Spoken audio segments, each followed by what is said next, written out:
Some people don't have good judgment. What we got to do is make sure we don't do the same. Remember, if something's a principle, it applies to us as well. Um, if you look out, you're going to find sometimes people accuse other people of something, but then do the same thing themselves. They're not consistent. They don't grasp it as a principle. It's just some things they grasp as a tool to beat other people with or whatever. It's not a tool for living as such. Some people regard something as a tool for attacking things. It's purely social. But some people don't get other people. They might reject you. Please make sure you don't do the same thing for other people, just like we were talking about. Some people will think they'll misunderstand you. They will misjudge you. They will think you are lesser than what you are. They won't even know who you are and try to judge who you are. And that's like common, too common, I should say, in history in the world. Look at history, and that's what happens a lot. People claiming other people are not what they are. So make sure with your friends, with a boss you're interviewing, with someone you're interviewing for work, friends, people in general, we should try to know who they are.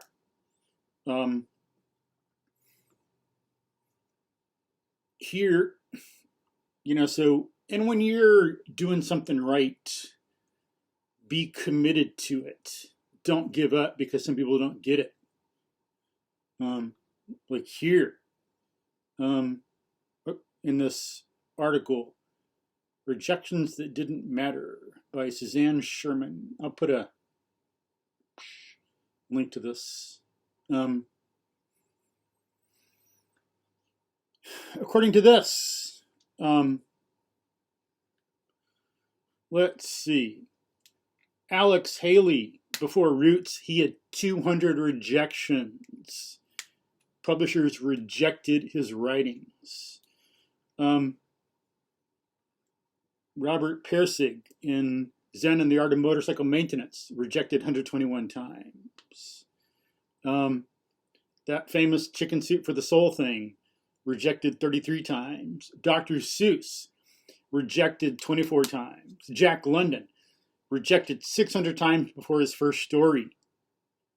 And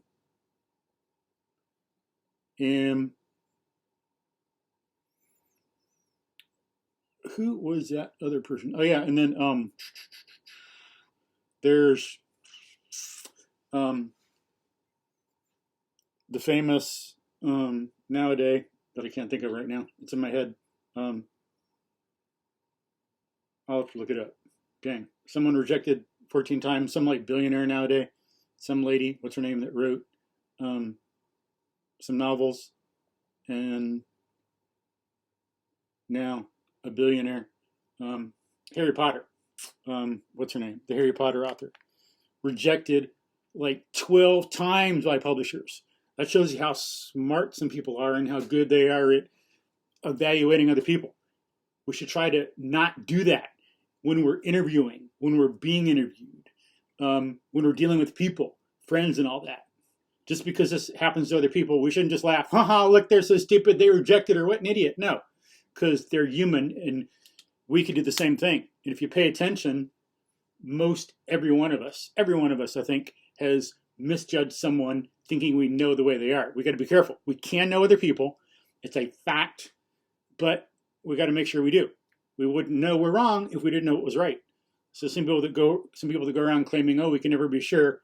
How can you be sure if you're never sure unless you're sure about something to compare with? It's like ludicrous to say we're always wrong. We got to know we can be wrong. We got to know what's right by comparison, conceptually. So, J.K. Rowling, 12 times. Just like Ayn Rand, rejected 12 times.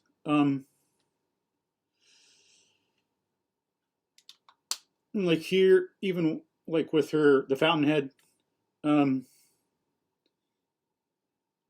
rejected by 12 publishers, one of whom remarked, "This is a work of almost genius, genius in the power of its expression, almost in the sense of its enormous bitterness. I wish there were an audience for a book of this kind, but there isn't. It won't sell." Go, ha! The Fountainhead, yeah. Like, reached the New York Times bestseller list. Still very, very popular today. Frank Herbert is Dune. stuff, I think, was rejected. Or no, one person might have rejected it, kind of. And then Edgar Allan Poe. He had a work of short stories. The one publisher rejected him, not for the writing, but for the format. And it says, quote, "Readers in this country have a decided and strong preference for works in which a single and connected story occupies the entire volume," unquote. Ha! Yeah. Edgar Allan Poe. He was rejected by some people. And a few others here. I read like two more. And a list here. So first, the author, Suzzane, has a list of people who were rejected, and then it's got a list, 1, 2, 3, 4, 5, with some paragraphs about individual people. But George Orwell, it says, quote, "George Orwell had great difficulty finding a publisher for his anti-Soviet novel Animal Farm. One publisher rejected the book, advising Orwell, quote, 'It would be less offensive if the predominant caste in the fable were not pigs. I think the choice of pigs as the ruling caste will no doubt give offense to many people, and particularly to anyone who is a bit touchy, as undoubtedly the Russians are,' unquote. But Orwell stuck to his guns and eventually published a story that was clearly unconcerned with being offensive," unquote. And let's see. One more here. Get this. I've read more on this. Maybe if I can find the links, I'll post them too. Or post stuff about J.K. Rowling. But let me see. Here. So Anne Frank was rejected. Quote, "Can you believe that?" First, unquote. Someone rejected the Diary of Anne Frank. So, quote, "The Diary of Anne Frank is one of the most well-read books of all time, and it was even described by former First Lady Eleanor Roosevelt as, quote, 'one of the wisest and most moving commentaries on war and its impact on human beings that I've ever read,' unquote. But publisher Alfred A. Knopf, unquote, one of the people there, a major person, I think, quote, but publisher Alfred A. Knopf rejected the work as dull, quote, 'a dreary record of typical family bickering, petty annoyances, and adolescent emotions,' unquote." We've learned that people actually do want to read that record when it's as compelling as Anne Frank's, unquote. Yes. So, rejected by a major publisher. So, remember, some people out there need to learn better how to think and judge other people and dig into the facts. Here are some examples. So just because someone doesn't agree with you doesn't mean you're right. But if you know you're right, stick to it, please. Just like there are people who go on them singing shows and they're horrible. Everyone knows they're horrible. The audience knows they're horrible. The judges know they're horrible. But then the person throws a fit because my mom says I'm the greatest in the world and you just don't appreciate me, out of touch with the reality. But some people, when you know for a fact and there's evidence and you have an argument and it's built up based on the evidence of the senses, it's like a geometric proof. Evidence leading to a proof, coming together into something further on in geometry, like learning about parallel lines and triangles and congruent triangles, and the exterior angle theorem, and putting these together to have a theorem about an angle in a circle, something like that. It's argument building upon argument, a solid, tight, logical